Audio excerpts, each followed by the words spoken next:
Assalamualaikum warahmatullahi wabarakatuh. Ketemu lagi Syarif di sini. Kali ini kita akan membahas mengenai bagaimana saya mencoba memecahkan masalah di kelas, yaitu mengenai kedisiplinan ya. Nah, jadi solusi yang saya temukan itu adalah kesepakatan kelas. Sehingga pada kesempatan kali ini kita beri judul kesepakatan kelas adalah solusi kedisiplinan di kelas.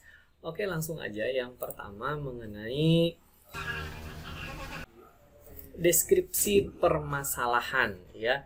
Jadi di sini permasalahan yang utama tentunya di kelas itu tentang kedisiplinan ya. Apa saja kedisiplinan yang belum diterapkan di kelas itu diantaranya adalah siswa yang terlambat masuk kelas gitu ya. Yang berikutnya tidak mengerjakan tugas, ini klasik sekali. Dan juga ada beberapa siswa yang pakaiannya enggak rapi dan rambutnya juga kelas kotor gitu ya, sebelum belajar kelasnya udah kotor dan lain sebagainya. Nah, inilah beberapa permasalahan dari kedisiplinan yang saya temukan di kelas. Nah, lalu untuk menangani itu semua kita harus tahu dulu akar permasalahannya. Nah, sehingga saya coba gali apa sih akar permasalahannya. Itu sebenarnya hanya ada dua ya yang saya temukan. Yang pertama, motivasi belajar anak-anak saya masih rendah. Yang kedua juga belum ada rasa tanggung jawab dalam mengikuti aturan sekolah. Jadi sebenarnya aturan sekolah udah ada mengenai kedisiplinan tadi, namun belum ada tanggung jawab untuk nurut gitu ke aturannya. Oleh karena itu, apa sih solusinya gitu ya? Atau alternatif yang saya coba terapkan di kelas saya pribadi khususnya, itu diantaranya ya adalah mengenai membuat kesepakatan kelas. Nah, apa saja kesepakatannya? Tentu untuk menjawab masalah tadi ya, sehingga saya buat kesepakatan kelas bahwa kita semua di kelas harus hadir tepat waktu.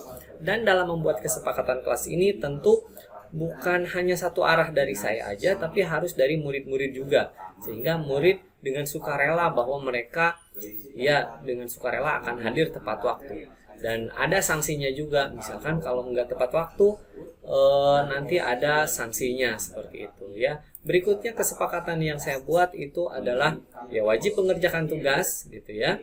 Dan ini juga sudah disepakati, dan apa sanksi hukumannya, apa punishment dan rewardnya itu juga diberikan di kelas ya, diumumkan di kelas atas kesepakatan dan kesadaran anak-anak juga. Berikutnya, pakaian harus rapi tentu ya. Dalam belajar kita sepakati bersama, anak-anak sudah sepakat bahwa pakaian harus rapi.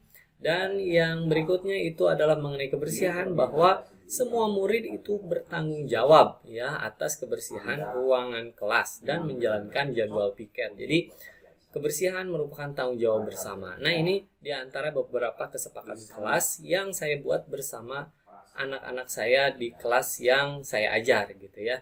Dan ini atas dasar sukarela, sehingga mereka mau gitu menjalankannya, dan ada reward dan punishmentnya yang sudah disepakati gitu ya.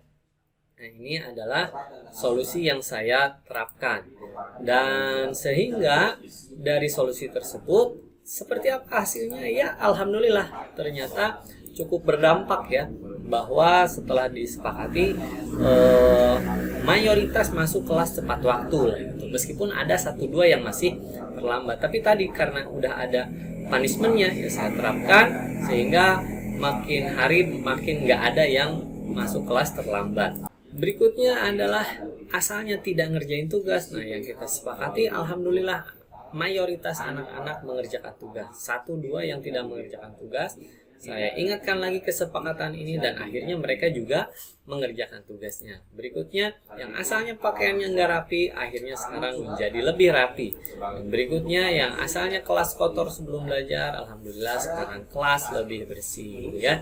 Itu beberapa hasil dari kesepakatan kelas yang telah saya buat. Nah, itulah beberapa hal yang saya sudah sepakati. Dari mana saya dapatkan ini?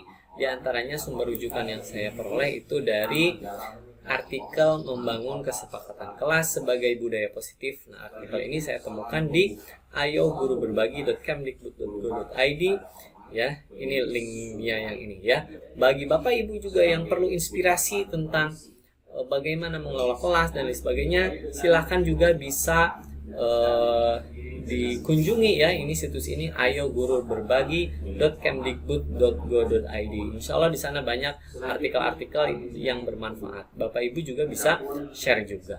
Oke, sekian dulu untuk kali ini. Semoga bermanfaat. Wassalamualaikum warahmatullahi wabarakatuh.